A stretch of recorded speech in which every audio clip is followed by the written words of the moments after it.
Bienvenidos mis hermanos a esta transmisión de YouTube de la Iglesia El Camino de la Fe.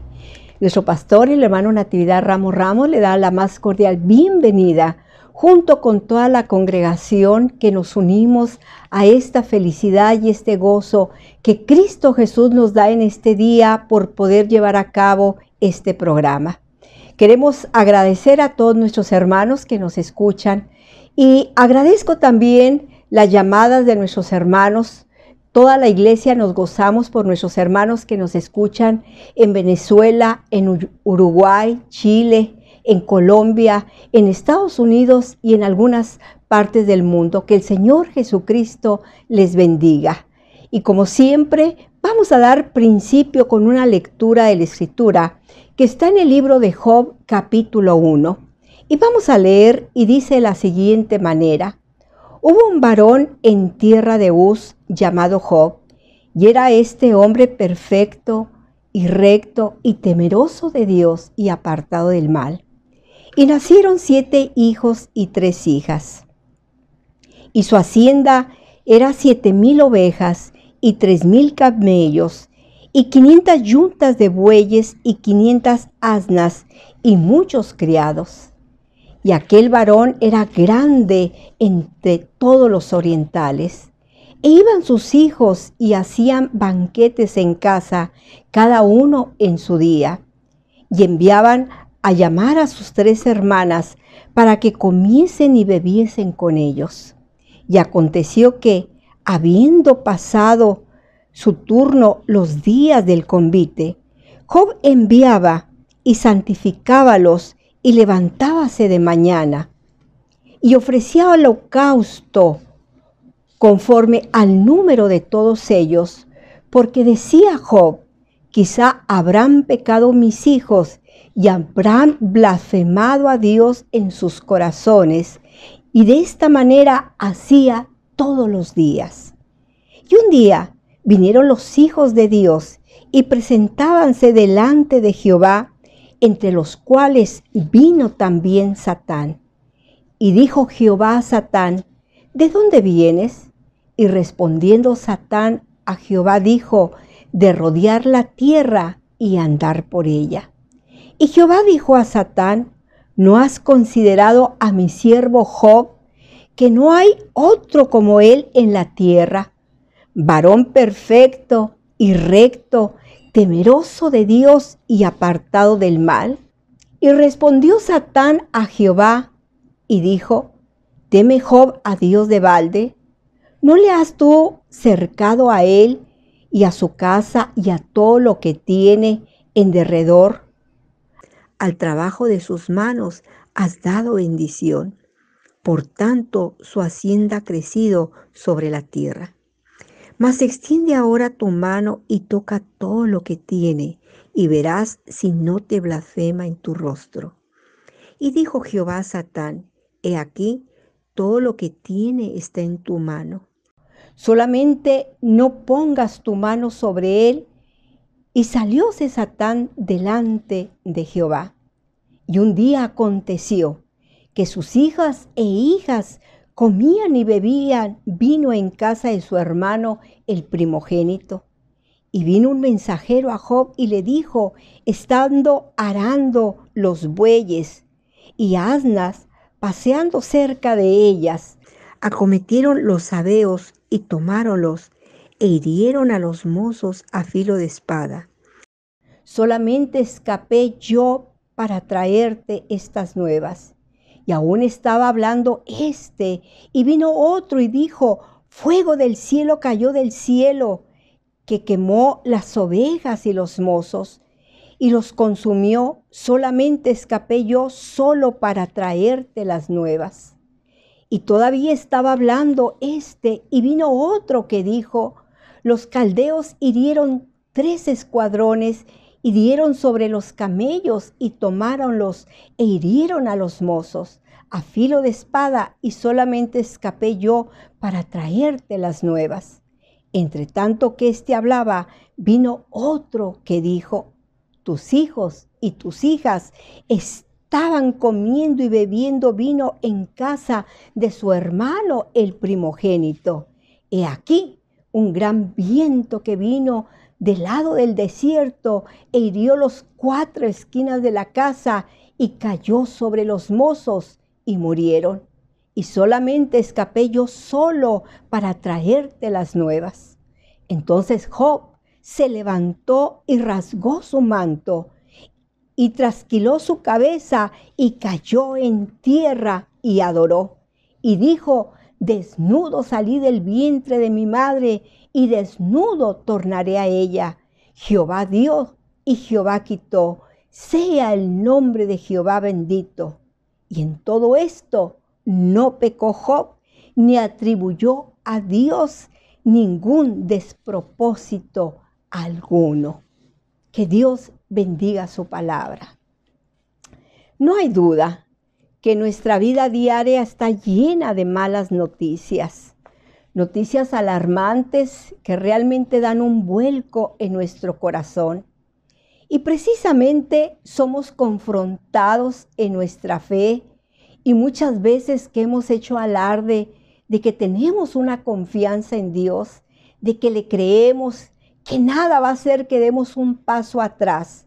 Es entonces cuando llegan los problemas a nuestra vida y somos confrontados, repito, a esa confianza que tenemos en Dios, a esa protección que durante muchos años le decimos al Señor: Dios está con nosotros.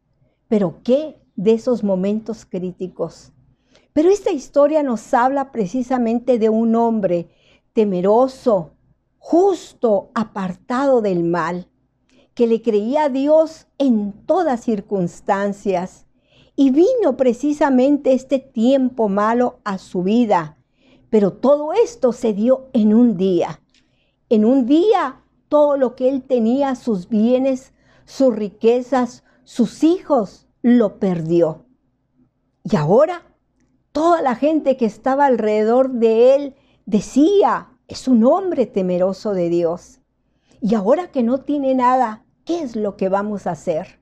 Dice la Escritura que este hombre se puso de pie, rasgó sus vestidos y se postró delante del hacedor de milagros y de maravillas. Y qué hermoso, hermanos, que nosotros en esos tiempos difíciles, en esos tiempos malos, en esos tiempos cuando somos confrontados con nuestra fe, podamos decir que alabamos al Dios de los cielos y que en esta hora juntos podamos bendecir el nombre de Dios.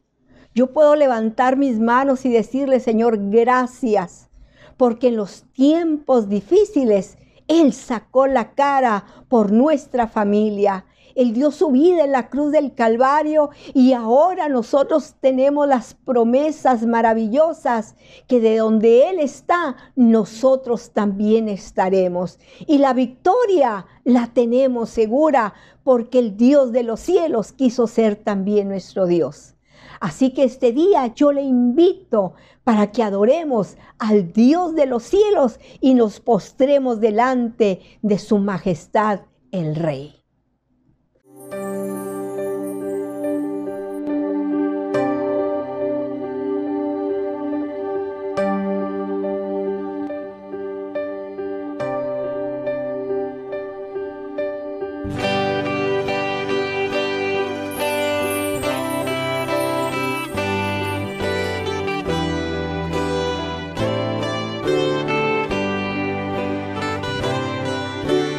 Que mi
dulces olas, grato consuelo, felicidad. Gloria cantemos al Redentor, que por nosotros quiso morir, y que la gracia del Salvador siempre dirija nuestro vivir.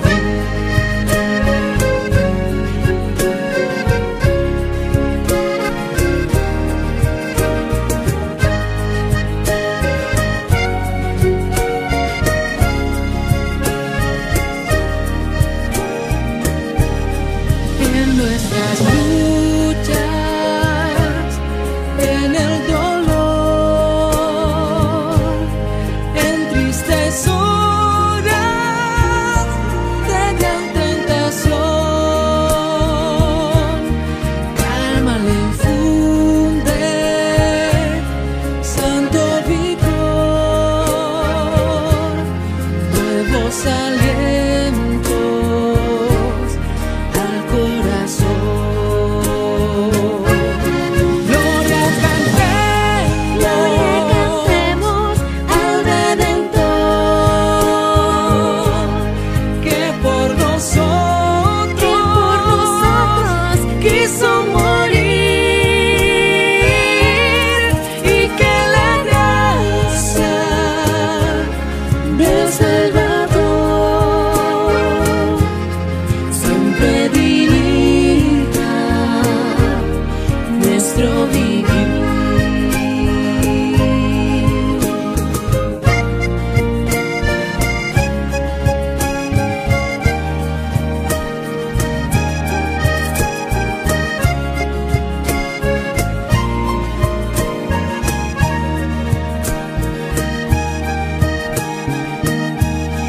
Cuando en la lucha falte la fe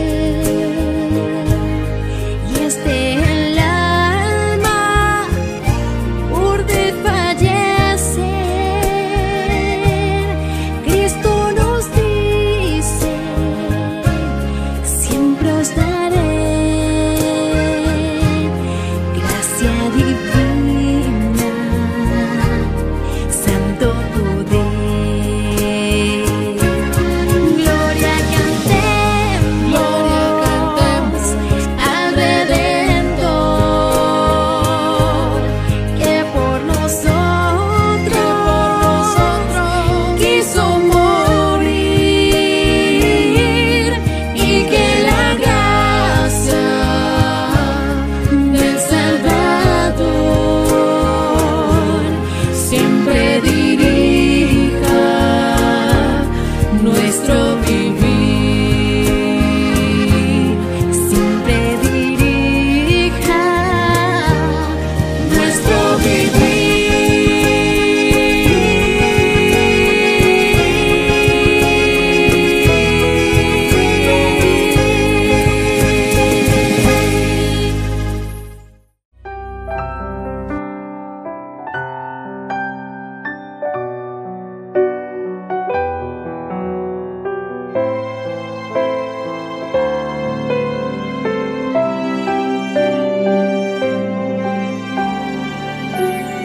Gracias te doy por darme esperanza, que muy pronto volverás.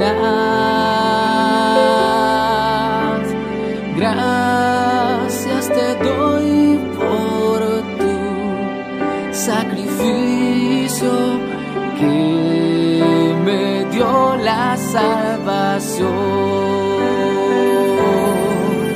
Jesús te ama, Jesús en la cruz lo demostró. Jesús hoy te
pronto volverás.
Gloria a su majestad,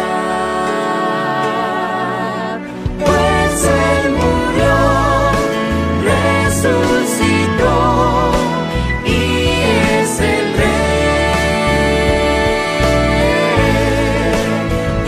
Exaltad, magnificad su santo nombre. Alabad, glorificad a Cristo el Rey.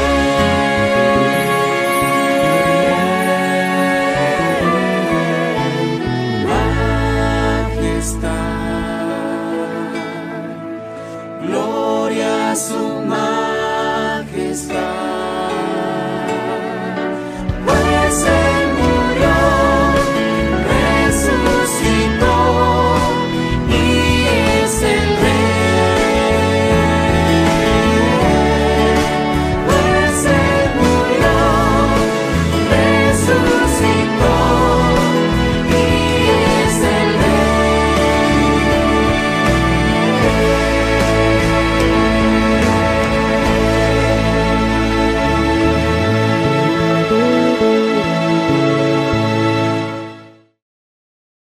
Damos gracias a Dios, hermanos.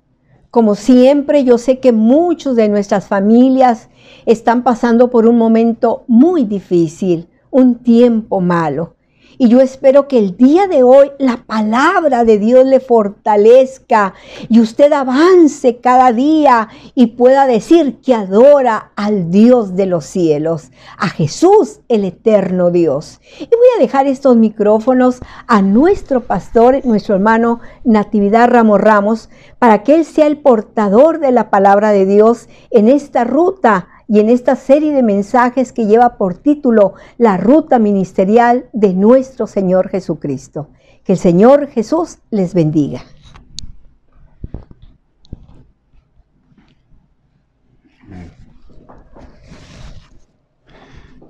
Gracias a Dios por la oportunidad de estar aquí esta mañana, reunidos con ustedes para adorar al Señor y para reflexionar sobre las obras que el Señor Jesús hizo y las palabras que el Señor Jesús dijo. Y les tengo esta noticia. Este mensaje es el último mensaje de la ruta ministerial del Señor Jesús. No quiere decir que suspendo la administración de esos mensajes, de ninguna manera. Estoy haciendo un alto, o voy a hacer un alto después de este mensaje, a partir del próximo día, el próximo domingo, porque quiero hablar de cosas de Semana Mayor. Y el mensaje con el que habré de empezar será el capítulo 13, el capítulo de las malas noticias. Habrá otro que sea discípulos creyentes que no le creían a Jesús. Más o menos esa es la idea de lo que sucedió en esa Semana Mayor, que ya la tenemos muy cerca. Entonces vamos a hablar de eso, que pocas veces tenemos la oportunidad de hacerlo. ¿Por qué? Porque no nos alcanza el tiempo de un domingo a otro, que hablamos de la entrada triunfal y que hablamos del domingo de resurrección. Queda toda una semana de muchas actividades que el Señor tuvo en Jerusalén la semana que Él fue crucificado. Así que entonces, este domingo termino este mensaje sobre el endemoniado gadareno, a quien el Señor Jesús hizo libre. Una de sus grandes y maravillosas obras. Y luego entraremos en el próximo mensaje hablando acerca del capítulo 13, capítulo de las malas noticias. Y esperamos ser bendecidos de manera muy particular. Y esta vez entonces voy a hablar sobre el capítulo 5 del Evangelio de Marcos, desde el versículo 1 hasta el 20, puedo leer. Dice así: y vinieron de la otra parte de la mar, a la provincia de los Gadarenos.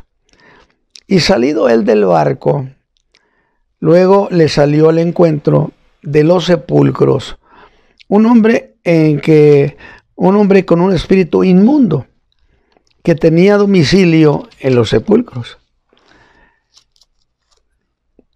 y que ni aun con cadenas lo podían atar, porque muchas veces había sido atado con grillos y cadenas, mas las cadenas habían sido hechas pedazos por él, y los grillos desmenuzados, y nadie lo podía domar. Y siempre de día y de noche andaba dando voces en los sepulcros. Qué pena, qué tristeza de ese hombre. No hay duda que Satán es perverso. Y en los sepulcros, e hiriéndose con las piedras. Y cuando vio a Jesús de lejos, corrió y lo adoró.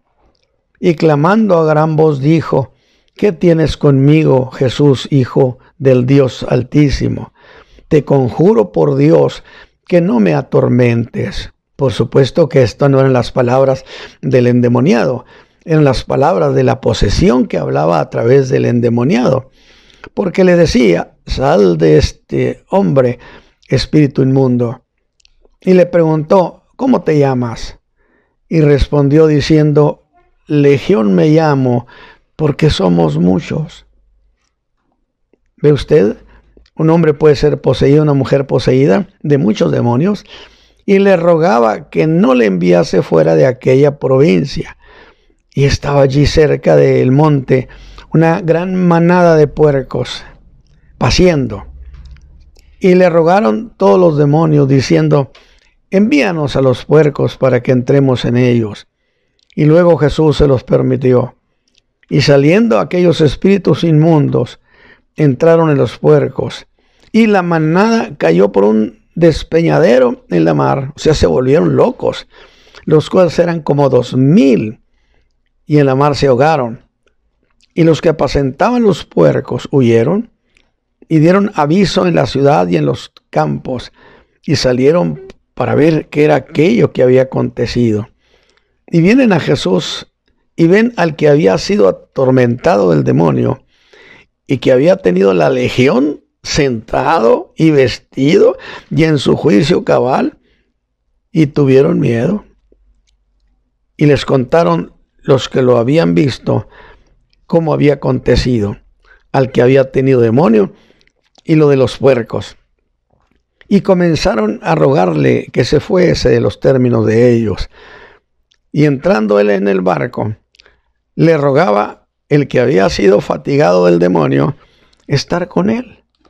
Mas Jesús no le permitió, sino le dijo: vete a tu casa, a los tuyos, y cuéntales cuán grandes cosas el Señor ha hecho contigo, y cómo ha tenido misericordia de ti. Y se fue y comenzó a publicar en Decápolis, que eran 10 ciudades, cuán grandes cosas Jesús había hecho con él, y todos se maravillaban la obra que el Señor Jesús había hecho.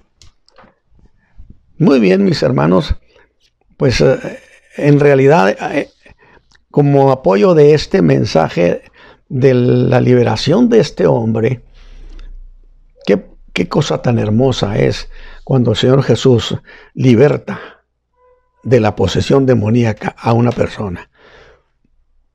Y debe haber un mensaje anterior, y hay un mensaje anterior a este, pero he querido resumirlo en este mensaje nada más.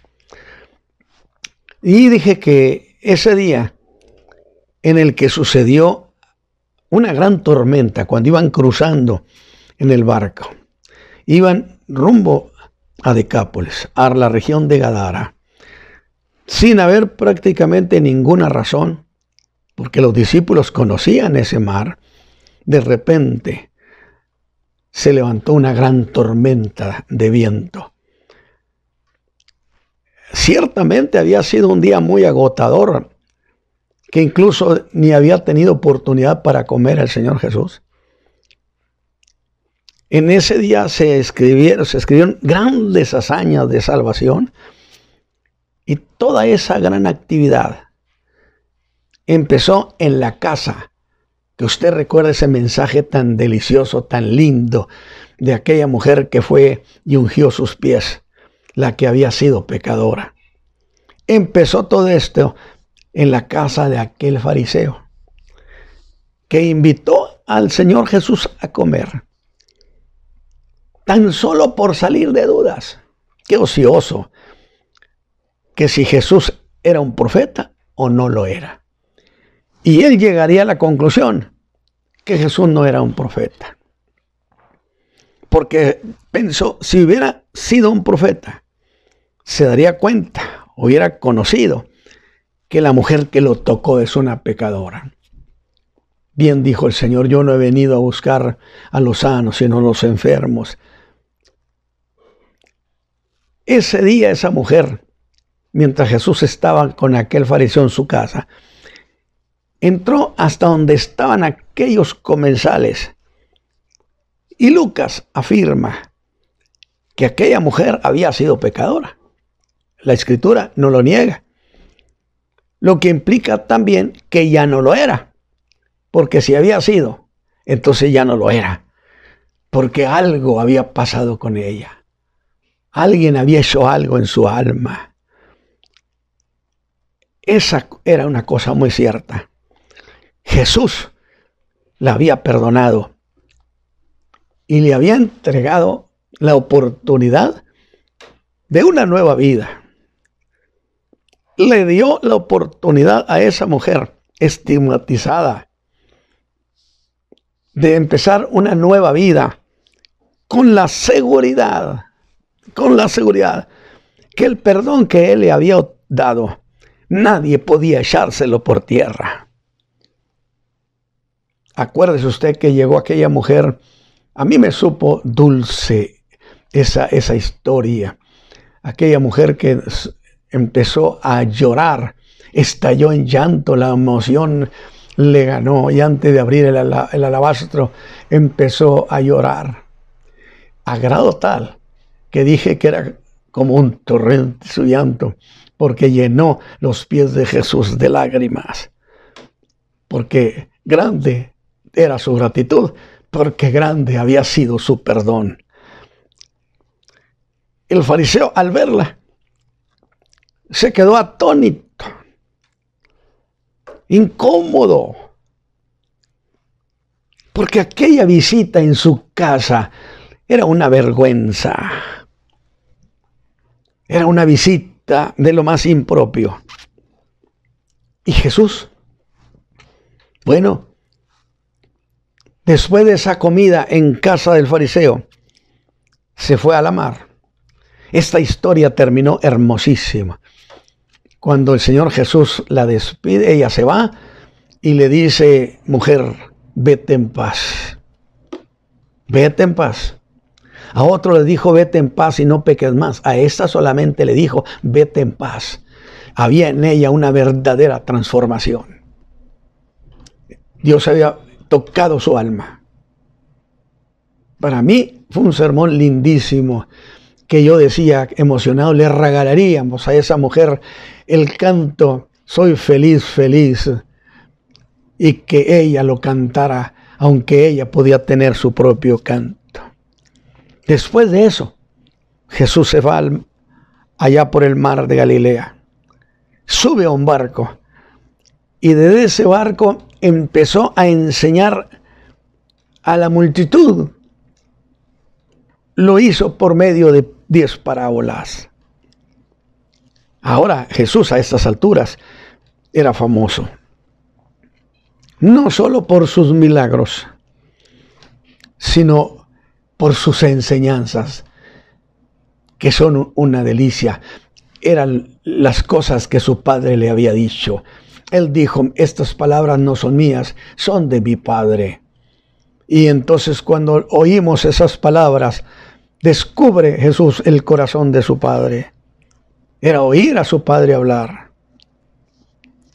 Dice Marcos, pero dice Marcos 4:35, cuando fue la tarde, o cuando fue tarde, les dijo, pasemos a la otra parte del lago.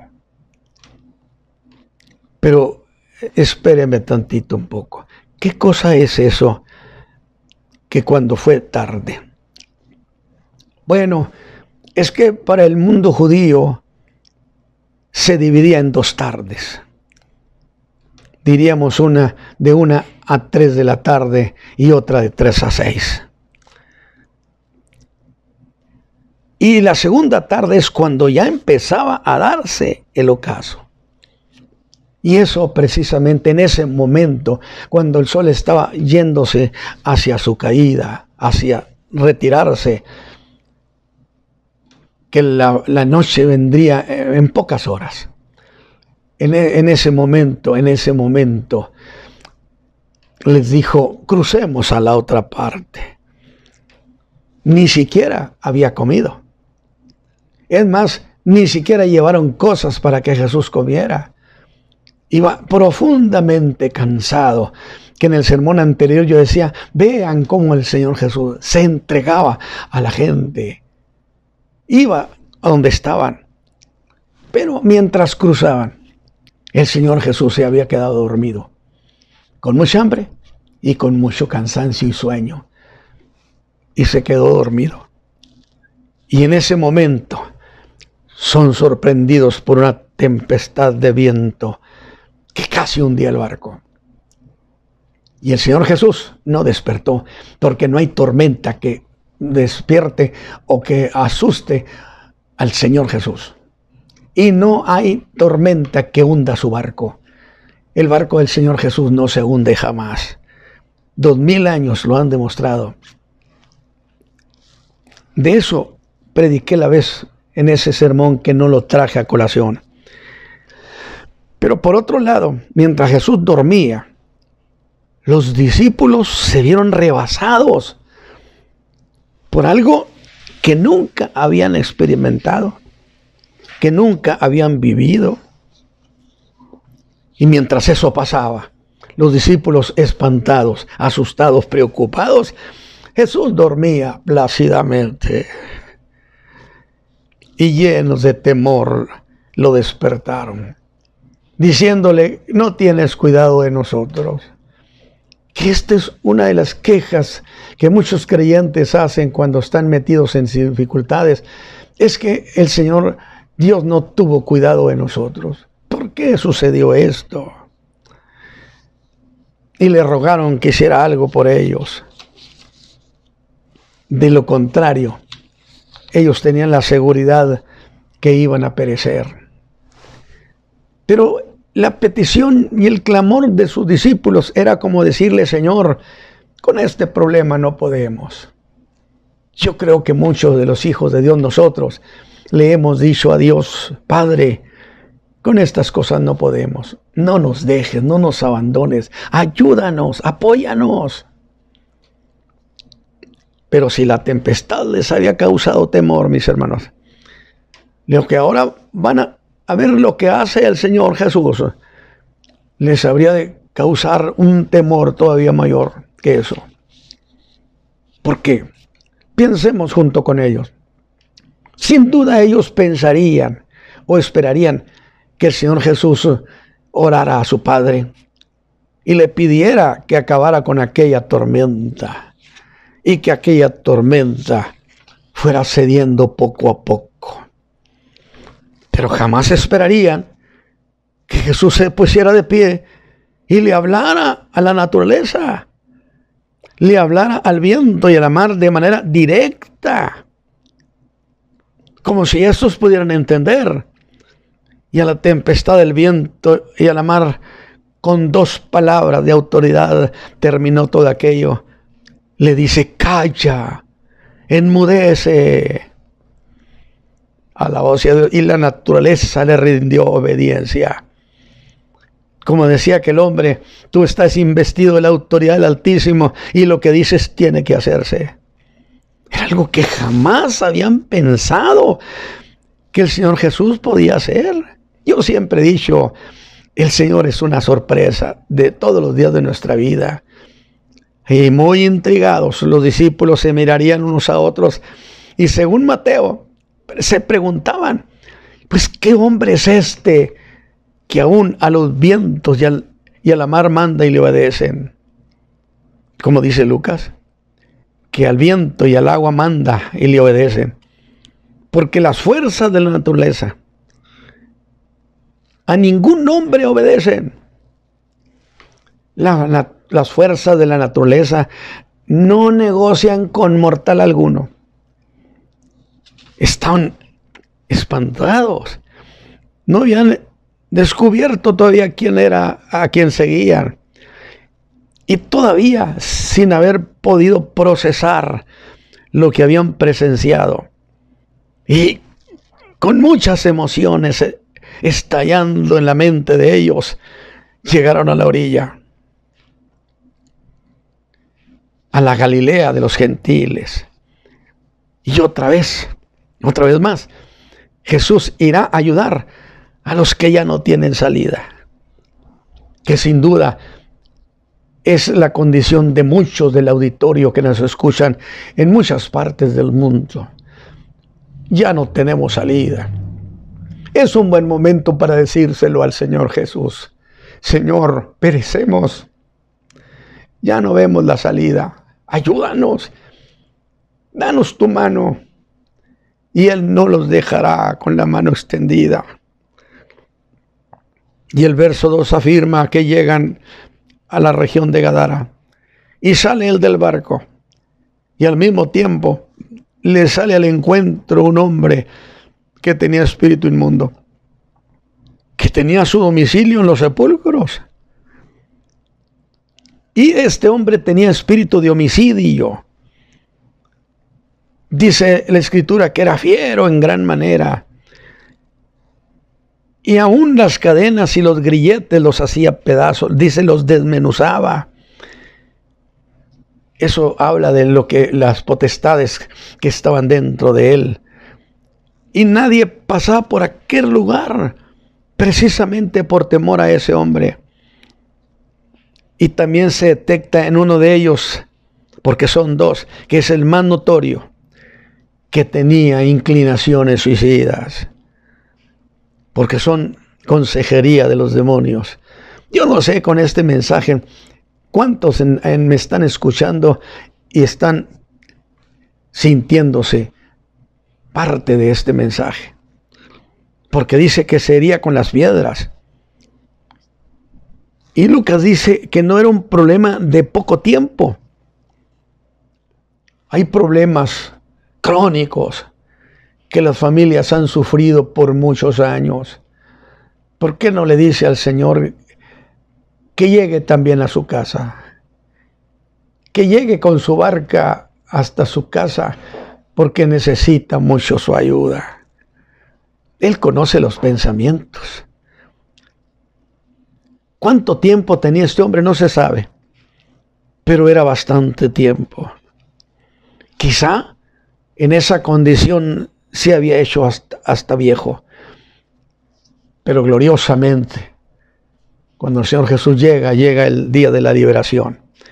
Llega con él el año agradable del Señor. Un barco está llegando a la orilla. Allí venía el que liberta a los hombres de sus cadenas. El que saca a los hombres de su más profunda prisión espiritual que los demonios tienen contra ellos. Dice que le salió al encuentro a Jesús. Jesús baja del barco y ese hombre viene a su encuentro. Queda claro que los demonios se dieron cuenta que estaban en problemas. Que el Señor Jesús llega donde hay demonios y los demonios están en problemas. En cambio, para ese hombre poseído, la nueva vida estaba ya cerca de él. Empezaría un nuevo tiempo y sería otra obra más que el Hijo de Dios iba a hacer en favor de la raza humana. Este caso de posesión es un caso único en la historia. Y aquí diríamos, ya se sabe que Jesús ha echado demonios. Y se dijo que Jesús había echado algún demonio de algún poseído. Sí, hemos predicado en varios casos donde Jesús empezó a hablar y un demonio se alborotó. ¿Por qué? Porque llegó con su hombre que tenía poseído, se le ocurrió ir a la sinagoga en sábado, porque en sábado no se echaban demonios, que porque eso era trabajar en sábado. Y ese demonio quiso lucirse, pero Jesús también llegó a la sinagoga. Y ese demonio se metió en problemas. Porque Jesús sí lo echó fuera. Alabado sea Dios. Y el gozo que las familias, que las personas han de sentir cuando son liberados. Pero a la idea que hemos venido apegados, la pregunta sería, ¿pero podría echar a un demonio, pero a muchos? Sería la misma pregunta, ¿perdona a un hombre, pero perdona a los muchos? ¿Sana a uno, pero puede sanar a los muchos? ¿Puede perdonar a uno, pero perdonar a los muchos? ¿Puede echar un demonio y echar a los muchos? ¿Qué haría el Señor? ¿Puede echando a los muchos demonios? Pues después de esta historia, se habría de decir que Jesús, el Hijo de Dios, no solo echaba un demonio, sino que echaba a una legión con la misma facilidad.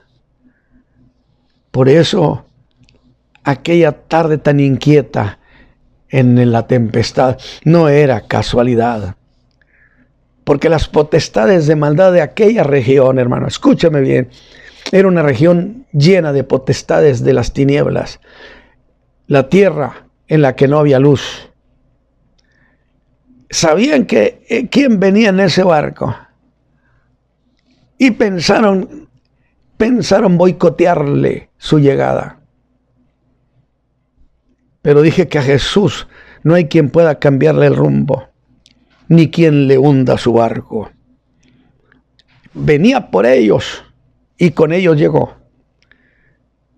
Y es aquí donde yo entiendo que esos demonios maniobrearon, tratando de detenerlo con la tempestad, pero la cayó. Y ahora tratando de hacer una operación de engaño. Y hacen que aquel hombre, sobre el cual tenían absoluto dominio,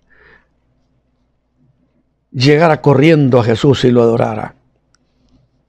Yo no he dicho que si esos demonios tenían sobre ese hombre un dominio, no, ¿por qué tuvo que ir este hombre y ponerse a los pies de Jesús, postrarse y adorarle? ¿Por qué?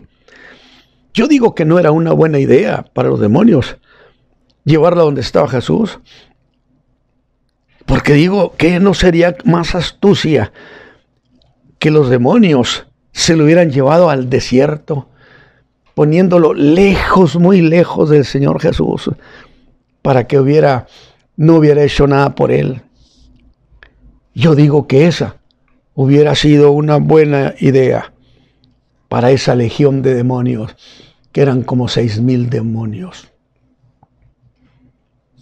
Algunos me han objetado, hermano, ¿cómo es posible 6,000? Y nomás piense la cosa más sencilla. Los demonios que salieron de ese endemoniado volvieron locos a 2,000 puercos. Lo que quiere decir que por lo menos serían 2,000 demonios, porque los demonios no son omnipresentes. Por consecuencia tenían que poseer cada uno a un puerco. Lo volvieron loco y lo llevaron al mar que se ahogara. Imagínese usted lo que era dentro de ese pobre hombre. Jugaban con él, lo traían como pelota, golpeándolo, hiriéndolo. Qué bueno que apareció el Hijo de Dios para deshacer las obras del diablo. Pero déjeme decirle algo. ¿Usted cree que no hubieran querido hacer eso esos demonios? Es más, se los aseguro, porque son perspicaces, astutos, son malicias espirituales.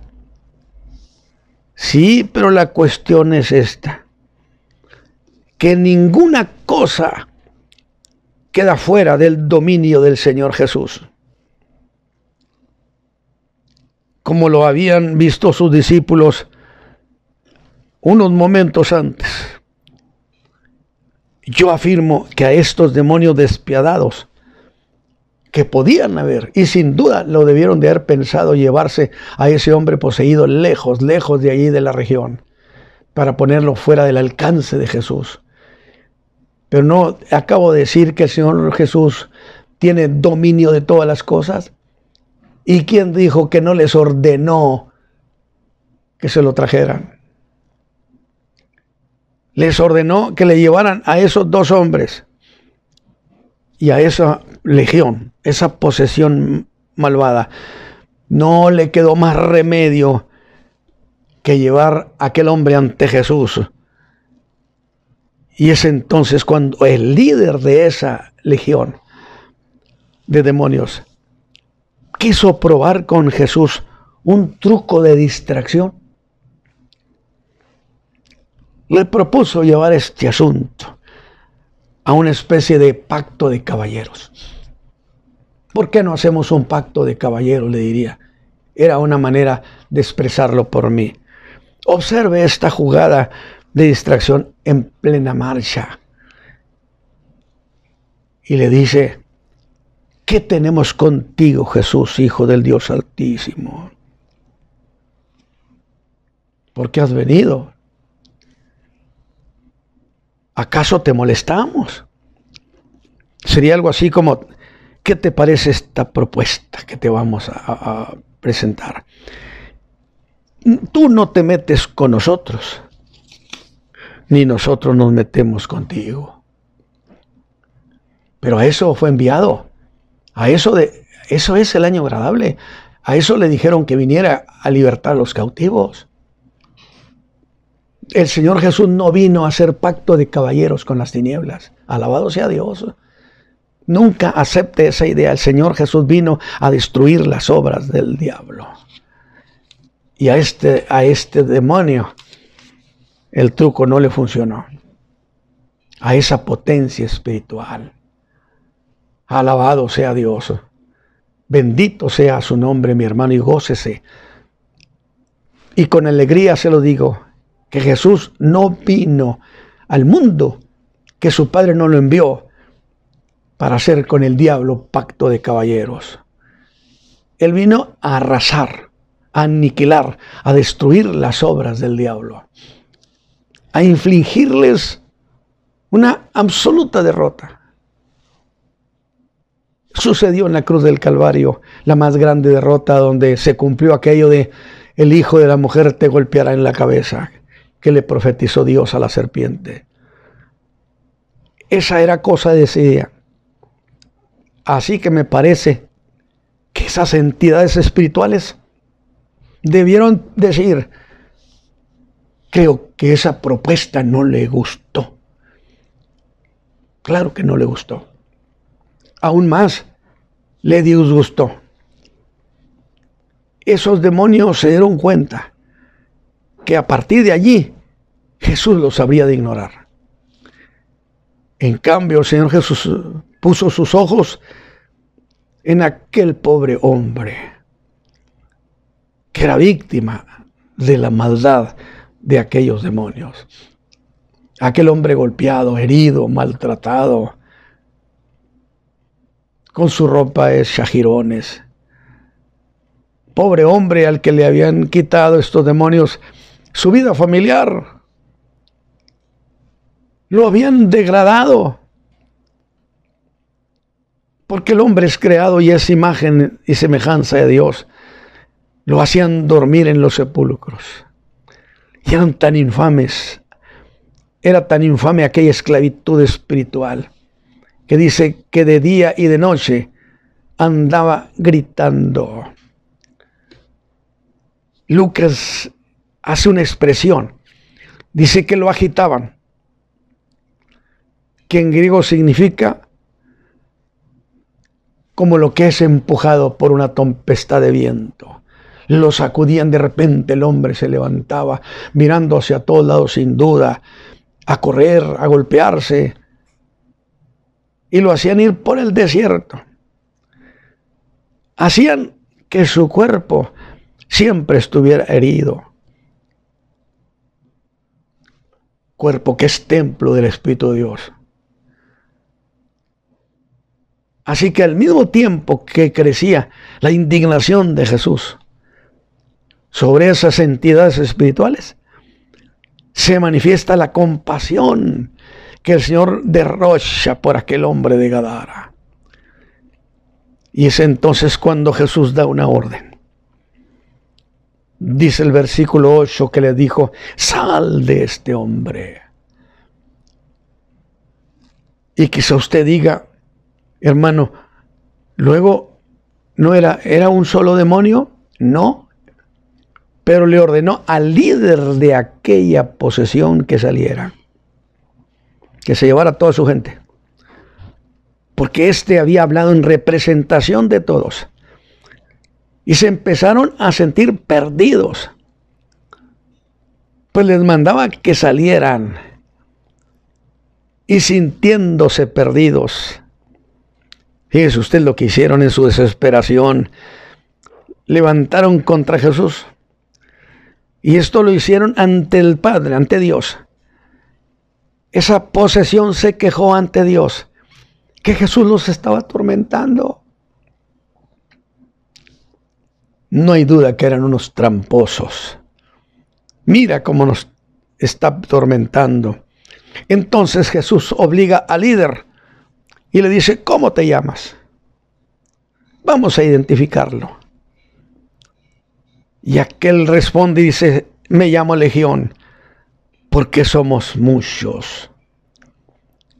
Y como es en el Evangelio de Marcos, escrito a los romanos, sin duda se trataba de la semejanza del número de soldados de una legión romana, que eran 6,000 soldados. Usted va a decir: ¿pero no son muchos? Por supuesto que lo son. Por eso estoy diciendo que este caso de posesión es un caso único en la historia. Pero ante el Señor Jesús, esa legión, ante Jesús temblaba y rogaban. Porque el Señor Jesús les da otra orden insólita y les ordena que salgan y se vayan al abismo. Temblaron, se vieron sacudidos por esa orden. Eso es lo que yo quiero que usted aprenda. ¿Quién es el Señor Jesús? Es el Señor de los señores. Él está por encima de toda la creación, porque es creación suya. Y ellos dirían: ¿cómo? ¿Irnos al abismo? Es cuando se defienden de esa orden de irse al abismo. Y basaron su defensa diciéndole a Dios: es que todavía no es tiempo. Ellos saben que llega un día cuando serán lanzados para siempre en el abismo. y no hay forma de redención para ellos. Alabado sea Dios. Me emociono porque descubro que estaban asustados. Ellos sabían y saben quién es Jesús. Y esos demonios que se gozaban atormentando a aquel hombre, ahora salían ante Dios diciendo: mira, nos está atormentando tu hijo. ¿Pero en qué consiste tu tormento? ¿En qué quiere que nos salgamos de aquí? Y aún más, mire hasta dónde llevaron su defensa. Y le dijeron: te conjuramos por el Dios viviente. ¿Qué palabras son estas? ¿Ven lo que están haciendo los demonios? Hacen defensa y apelan a cuestiones legales. Te conjuramos por el Dios viviente. Es decir, te ponemos bajo juramento que nos quieres mandar al abismo antes de tiempo. Alabado sea Dios. Estaban apelando a una supuesta ilegalidad del Señor Jesús. Y aquí quiero hacer una aclaración. Por supuesto que el Señor Jesús tenía derecho soberano. Por un acto de soberanía podía haberlo hecho. Sin embargo, esa orden al final de cuentas no se cumplió. Solo se cumplió la expulsión. Pero el Señor Jesús tenía el derecho soberano. Podía hacerlo. Y ahora se da un caso único. Y ahora sí, fíjese lo que pasó. Ya no solamente era el líder que le estaba diciendo: no hagas eso. Ahora resulta que todos los demonios empezaron a hablar. Ya no solo le rogaba el líder, le rogaban todos. Bendito sea el Señor. ¿Se da cuenta quién es nuestro querido Salvador? Él tiene señorío y dominio sobre todas las cosas y aún sobre Satán mismo. Lo que implica que en su soberanía podía ciertamente mandarlos al abismo. A todos ese mismo día. Ese es nuestro Salvador. Alégrese. Dígale: qué maravilloso eres. Qué seguro nos sentimos con tener un Señor como eres tú, Señor Jesús. Ese es nuestro querido Salvador. Y para salir del paso, esos demonios le hacen al Señor Jesús una propuesta. Mire qué caballerosos se portaron ahora. Es que estaban temblando todavía, sin duda. Pero mire qué caballerosidad. Ahora le dicen: permítenos. Oiga, qué finos resultaron ante el Señor Jesús. A mí me emociona la victoria del Señor Jesús sobre todas las cosas, sobre las tinieblas, sobre toda potestad. No importa quién sea, hasta el mismo diablo, tendrán que doblar su rodilla ante el Hijo de Dios. Yo me acuerdo de un viejito predicador que decía, ¿sí? Toda rodilla se doblará ante él. Dice: todos los ángeles y todos los ángeles de Satán, y Satán mismo tendrá, y medio doblará la rodilla, y yo le voy a gritar: no, que la doble completamente. Y dobló solo una, y le digo que las doble las dos, y que confiese. Y entre dientes quería decir que Jesús era. No, dijo: no, que lo diga y que se entienda. Dijo, y el diablo rojo como tomate tuvo que decir: el Jesús es el Señor. Nunca olvido esa predicación de ese anciano predicador, muy emocionado por cierto, pero es verdad. Qué finos resultaron. Hasta aquí los discípulos solo eran espectadores. Pero ante todo lo que estaba sucediendo, creo sinceramente que debieron decirse los discípulos uno al otro: ahora sí, ya sabemos quién es el que manda aquí. Y le dicen algo así como: ya que vamos a salir, autorízanos a entrar los puercos. Así que salen de ese hombre. Y en todo su ser empezó a llegarle a él una nueva vida, a enterarse del medio en que estaba, a darse cuenta sin duda de dónde vivía. Vino a la conciencia.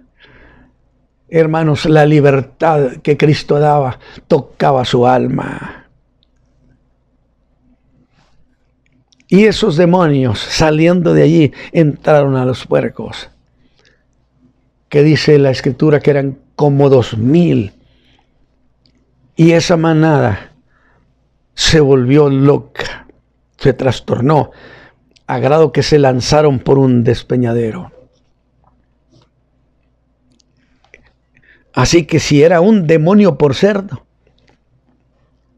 y debió ser así, dije, porque ningún demonio puede estar en dos lugares al mismo tiempo.